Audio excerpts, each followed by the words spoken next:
አእምሯችንን በእግዚአብሔር ቃል መለወጥ የምንችለው እንዴት ነው? ዛሬ በዚህ ቪዲዮ እንዴት እውነተኛ አዲስ ልብና የታደሰ አእምሮ ሊኖረን እንደሚችል መጽሐፍ ቅዱሳዊና ሳይንሳዊ መፍትሄውን በጥልቀት እንመረምራለን። ይህ ትምህርት የክርስትና ሕይወታችሁን ለዘላለም እንደሚቀይር እርግጠኛ ነኝ። እስከ መጨረሻው አብራችሁን ቆዩ።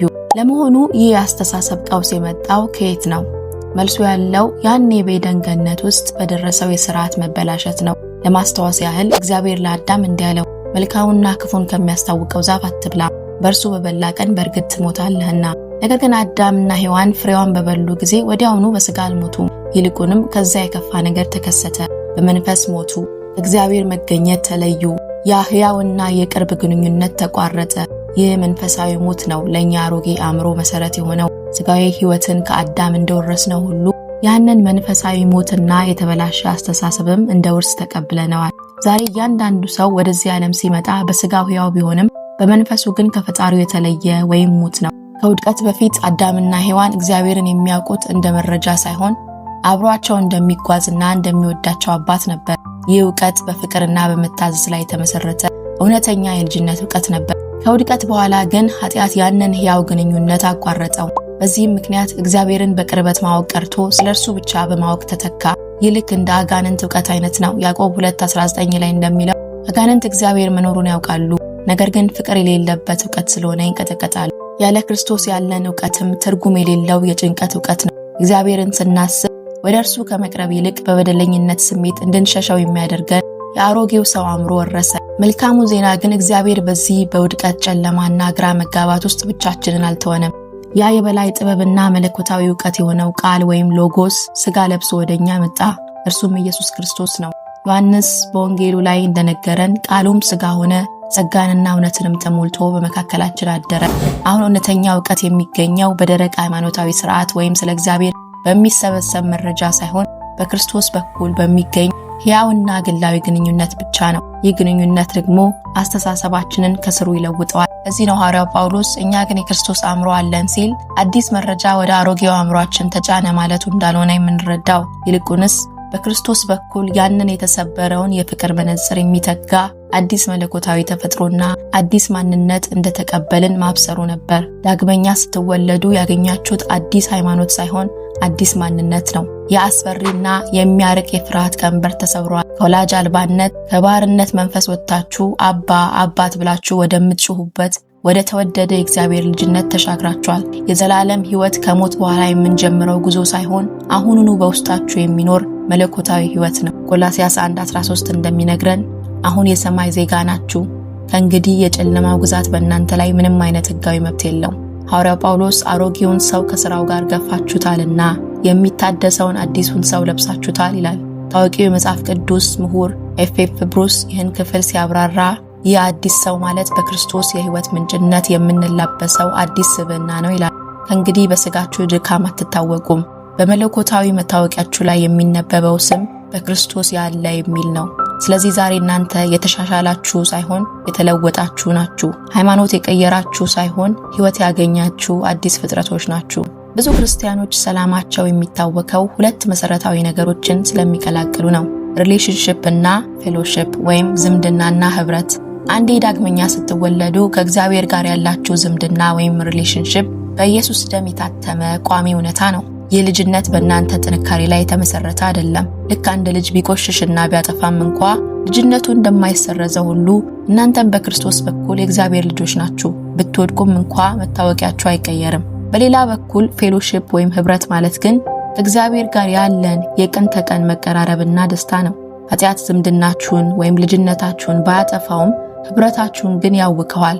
አንድ ልጅ አባቱን ቢያሳዝን አሁንም ልጁ ነው፣ ዝምድናው አልተቆረጠም። ነገር ግን በመካከላቸው ያለው ግልጽ ንግግር ሰላምና ደስታ ይሻክራል። በኃጢአት ልምምድ ውስጥ ስትቆዩ ከእግዚአብሔር ጋር የምታደርጉት ንግግር ወይም ጸሎት ይከብዳችኋል። በልባችሁ ውስጥ ያለው ደስታ በጭንቀት ይተካል። እንደ አዳም እንድትሸሸጉ ያደርጋችኋል። የእግዚአብሔርን ፊት ማየት ትፈራላችሁ። ነገር ግን ማስተዋል ያለብን ኃጢአት በሰራን ጊዜ እንድንሸሸግ የሚያደርገን ያ በውድቀት ያገኘነው የአሮጌው ኃጢአት ባህሪ ነው። ልክ አዳም ኃጢአት በሰራ ጊዜ እንደተደበቀው ሁሉ አሮጌው ማንነታችን እግዚአብሔርን እንደ ጨካኝ ዳኛ እንድንፈራው ያደርገናል። ዛሬም ኃጢአት በሰራችሁ ጊዜ የሚሰማችሁ ጭንቀት እግዚአብሔር ጥሏችኋል ማለት አይደለም። ይልቁንም በውስጣችሁ ያለው መንፈስ ቅዱስ ልጄ ሆይ ህብረትህ ተናግቷልና ወደ አባት እቅፍ ተመለስ ብሎ በፍቅሩ እየጠራችሁ መሆኑን የሚያሳይ ምልክት ነው። እግዚአብሔር በክርስቶስ በኩል ልጆቼና ቅዱሳን ናችሁ ብሎ ሲያውጅ በሰማይ መዝገብ ላይ ማንነታችሁ ተቀይሯል። ነገር ግን አእምሯችሁ አሁንም የድሮውን ስብራትና የውሸት ፕሮግራም በአእምሯችሁ የትዝታ ማዕከል ወይም ሂፖካመስ ውስጥ አከማችቶ ይዞታል። የኒውሮሳይንስ ጥናቶች እንደሚያሳዩት አሮጌ ልማዶች ከአእምሯችን ሙሉ በሙሉ አይጠፉም። በጭንቅላታችን ውስጥ ዲሌት የሚል የፋይል ማጥፊያ በተን የለም። ነገር ግን በእነርሱ መጠቀም ስታቆሙና አዳዲስ መለኮታዊ ልማዶችን ስትገነቡ ያረጁት የኃጢአት የነርቭ መስመሮች እየደከሙ ይሄዳሉ። ይህ ሳይንሳዊ እውነት በወንጌል ውስጥ ያለውን አንድ ትልቅ ሀቅ ያረጋግጥልናል። ይኸውም እድገት ጊዜ የሚጠይቅ ሂደት መሆኑን ነው። አእምሯችን አሮጌውን መንገድ ትቶ በአዲሱ መለኮታዊ ማንነታችን እንዲቃኝ መንፈስ ቅዱስ በውስጣችን የስልጣን ለውጥ አድርጓል። አሁን ኃጢአት ማድረግ ግዴታችሁ አይደለም። የእውነተኛ ነፃነት ባለቤት ናችሁ። እንደ ሥጋ ፈቃድ መመላለስን ወይም ደግሞ በመንፈስ መኖርን መምረጥ ትችላላችሁ። እዚህ ጋር ነው ግን አንድ ግራ የሚያጋባ ጥያቄ በውስጣችሁ ሊፈጠር የሚችለው። ታዲያ እኔ አሁንም ያው የድሮ ሰው ከሆንኩ እንዴት ነው አዲስ ፍጥረት የሆንኩት? በከፊል ደግሞ አሮጌ ነኝ ማለት ነው? ይህን ሚስጥር ለመረዳት ብዙዎቻችን የምናውቀውን የአፕል ማንጎ አበቃቀል እንደ ምሳሌ እንውሰድ። የምሳሌ በክርስቶስ የሆነውን ድንቅ ለውጥ ቁልጭ አድርጎ ያሳየናል። በየመንገዱ ዳር በራሱ የሚበቅል ወፍ ዘራሽ ማንጎ አለ። ዛፉ ትልቅ ቢሆንም ፍሬው ግን ቃጫ የበዛበት የማይጣፍጥና ለማፍራትም ረጅም ዓመታት የሚፈጅ ነው። ይህ የአሮጌው ማንነታችን ምሳሌ ነው። በራሳችን ጥሩ ሰው ለመሆን ብንሞክርም ለእግዚአብሔር የሚሆን እውነተኛ የጽድቅና የቅድስና ፍሬ ማፍራት አንችልም። አንድ ገበሬ ይህ ዛፍ ጣፋጭ ፍሬ እንዲሰጥ ሲፈልግ መጀመሪያ ቃጫማውን ቅርንጫፍ ይቆርጠዋል። ይህ የኛ ከክርስቶስ ጋር መሰቀል ምሳሌ ነው። ሐዋርያ ጳውሎስ እንደሚለው አሮጌው ማንነታችን ከእርሱ ጋር ተሰቅሏል። ይህም ማለት የኃጢአት አገዛዝ በእኛ ላይ አብቅቷል ማለት ነው። በመቀጠል ገበሬው አፕል ተክል ላይ አዲስ ቅርንጫፍ ወስዶ በቆረጠው ግንድ ላይ ይቀጥለዋል። ይህ ቴክኒካል ተርሙ ግራፍቲንግ ይባላል። አሁን የሚገርም ነገር ይጀምራል። ዛፉ አሁንም የድሮ ግንድ ቢኖረውም በውስጡ በሚፈስ ሕይወት ሰጪ ፈሳሽ ወይም ቅልጥም ሳፕ አማካኝነት የሚወጣው ቅጠልና ፍሬ ጣፋጩ የአፕል ማንጎ ነው። በእኛ ሕይወት ውስጥም ፍሬ እንድናፈራ የሚያስችለን ሕይወት ሰጪው ምግብ መንፈስ ቅዱስ ነው። እርሱ እንደ ባለሙያ ገበሬ አዲሱን የክርስቶስን ሕይወት ወደ እያንዳንዱ ሕይወታችሁ ክፍል ያፈሰዋል። እናንተ በራሳችሁ ጥረት አትለወጡም። ይልቁንም በመንፈስ ቅዱስ አማካኝነት የክርስቶስ ባህሪ በውስጣችሁ ይፈሳል። በዚህም ከመለኮታዊ ባህሪ ተካፋዮች ትሆናላችሁ። ያኔ ነው የፍቅር፣ የደስታና ራስን የመግዛት የመንፈስ ፍሬ በሕይወታችሁ ላይ የሚታየው። ነገር ግን ዋናው ትግል የሚጀምረው እዚህ ጋር ነው። አዲሱ የክርስቶስ ማንነት በውስጣችሁ እያደገ ቢሆንም ያ ወፍ ዘራሹ ግንድ ግን የራሱን አሮጌ ቀንበጦች ለማውጣት ይታገላል። ገበሬው እነዚህን ቀንበጦች ገና ሲያቆጠቁጡ ወዲያውኑ እንደሚቆርጠው ሁሉ እናንተም አሮጌውን አስተሳሰብ በአእምሯችሁ ውስጥ ብቅ ባሉበት በመጀመሪያው ሰከንድ ላይ እርምጃ መውሰድ አለባችሁ። ሐዋርያው ጳውሎስ ድል የምናገኝበትን ቁልፍ እንዲያስቀምጠዋል። አእምሮንም ሁሉ ለክርስቶስ እንዲታዘዝ እንማርካለን። መማረክ ማለት የሐሳብ ገና ብቅ ሲል ይህ በክርስቶስ ያገኘውት ማንነት የሚፈጽመው ተግባር አይደለም። እኔ እግዚአብሔር ቅዱስ ቤተ መቅደስ ነኝ ብሎ ሐሳቡን ወዲያውኑ ለክርስቶስ በማስገዛት እንዲያድግና እንዲያሳምነን እድል አለመስጠት ነው። ይህ የመጽሐፍ ቅዱስ ትእዛዝ ዛሬ በሳይንስ በሚገርም ሁኔታ ተረጋግጧል። አእምሯችን እንደ ፕላስቲክ ቅርጹን የመቀያየር ባህሪ ያለው።